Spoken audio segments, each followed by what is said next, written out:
पेरूचं झाड। बोल। आज मी आपल्याला थोडंसं आमच्या गार्डनबद्दल सांगते। हे आहे सर्वात प्रथम ही संत्र्याची बाग, म्हणजे बाग नाही म्हणता येणार, आता सध्या आम्ही एकच झाड लावलं आहे, त्याच्यावर बरीचशी छोटी छोटी संत्र आलेली दिसतात तुम्हाला। इथे थोडं पुढे आलात तर हे आहे सफेद चाफा, खूप दुर्मिळ असतो तो, गावच्या ठिकाणी वगैरे मिळतो, आम्ही इथे त्याला लावलं आहे। सफेद चाफा झाला आणि इथे सगळी अशी झाडं लावली आहेत, कडुलिंबाची, पुन्हा पेरूचं झाड आहे, हे पेरूचं झाड आहे, तुम्ही एकदम जवळून पान बघितलं हे पेरूचं झाड आहे। मॅडम हे काय आहे?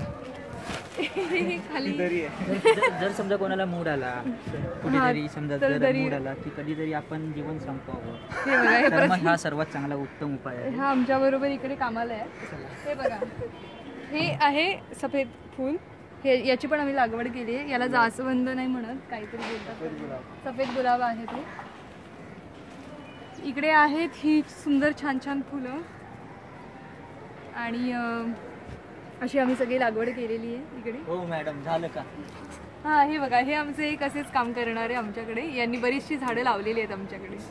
आणि हे इकडून खालून एक बोलवतात आम्हाला, हे बघा, हे बोलवतात जल्दी जल्दी जल्दी जल्दी। तर आता आमची वेळ झालेली आहे, धन्यवाद, तुम्ही आमच्या बागेला असं छान भेट दिली आणि पुन्हा पुन्हा इकडे येत राहा, आम्ही नवीन नवीन झाडं नक्कीच लावत राहू इथे आणि तुम्हाला त्याचा आनंद देऊ। धन्यवाद।